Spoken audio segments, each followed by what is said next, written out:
What's up, guys? Welcome to Fantasy Smack Talk. Namco and Dustin here. In this video, we're going to be going over the first base tiers. Prior to that, March Madness around the corner. Sign up, play against us. Go ahead, Dustin. Alright, tier 1. No shocker here, Albert Pujols. The guy was a stud again last year. Great average, great power. The guy's just amazing. Best overall player. Number 2, Miguel Cabrera. Another really solid year for him as well. 126 RBIs last year.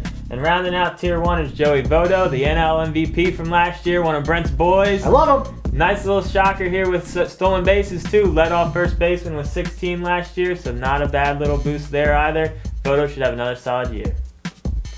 Tier 2 is going to start off with ADRIAN Gonzalez. Over there with the Red Sox now. He's going to be right in the heart of the order. We expect him to have a great year. Next we have Mark Teixeira. If you draft him, just know he starts slow, so don't trade him cheap after that. We expect him to have another good year. Then we have Prince Fielder. Got a little unlucky last year. He had 32 home runs and only 83 RBIs. Hopefully there's a couple more guys on base for him. This 27-year-old has all the upside in the world. Then we have Ryan Howard. Those numbers, over 30 home runs, over 100 RBIs. He's pretty much a lock to do that again this year.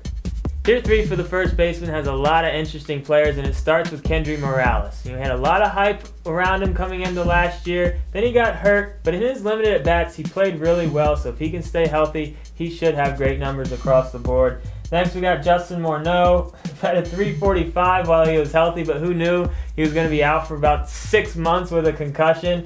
But he's swinging the bat. It's looking like he's going to be ready. A great risk-reward type player for you this year.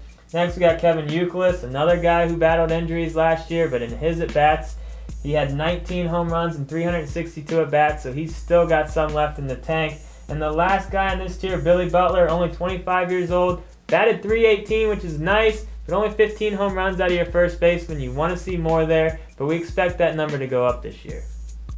Tier 4 starts off with a young guy and then ends with 4 crafty veterans. And the young guy is Ike Davis. All things considered, this youngster had a pretty good season a year ago. We fully expect all of his numbers to go up. Then we got Adam Dunn out there with the White Sox. All this guy keeps doing is putting out great power numbers. Probably going to do it up there in Chicago.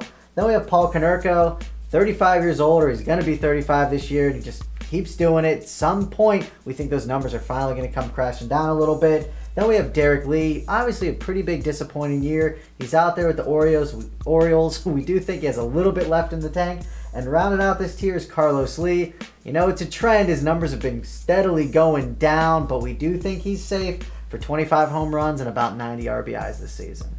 Tier 5 starts out with number 17, Gaby Sanchez. He's still young enough to where he could have a breakout year, and we think his numbers have been trending up enough to where we can expect that maybe even this year. Next, we got AUBREY HUFF, the old man. He just keeps on doing it year in and year out. This might be the year he comes crashing back down to earth, but you got to respect what he did last year. Next, we got Derek Barton. Threw in a little bit of speed at 7 stolen bases, and we do think the upside is there for him to bring up his power numbers. Moving down, we got Adam LaRoche. Got a new home with the Nationals. Still putting up those power numbers. Don't expect much more than he did last year, but he could have a repeat performance. And the last guy on this tier is James Loney. Power numbers aren't quite there yet, but we do expect more than 10 home runs this year, and he did throw in 10 bags last year, which is always nice. Tier 6 starts off with Mitch Moreland at 145 at-bats. He had 9 home runs. They're probably going to land him on everyone's sleeper list, so just be aware of that. Next, we have Justin SMOAK. He had a .218 batting average. That has to come up, but you got to like the power numbers that he gave you. Then we have Freddie FREEMAN. This guy's got a ton of hype coming in. We do like him, but just don't overly reach for him. Then we have Matt LAPORTA. This is another guy that does have a decent amount of hype, and he had pretty good numbers last year, and we do see him improving on those numbers. And at number 26, we have CUDDYER out there with the Twins.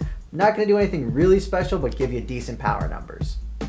The last tier, tier 7, starts with Carlos Pena. Batted under 200, but still managed to hit 28 home runs. That's the story here, is his power. Don't expect much else. Next, we got Lance Berkman, new home with the Cardinals. Who knows if he can stay healthy? He might can put together one more fantasy relevant season. Next, we got Brad HAWPE. He's out in San Diego now. Not exactly the HAWPE that we're used to seeing, but he still has shown some signs of being able to still produce. And the last guy we're going to talk about is Garrett Jones. He's 30 years old, but he can throw in some power for you. And he had 7 stolen bases last year, which isn't bad, but we do like his upside for how late you can get him in the draft. So there you have it, the first baseman tiers and rankings. Just a reminder, March Madness, feel free to sign up. You can play against us. And also we have all of our other baseball videos up and a top 100 cheat sheet on the website.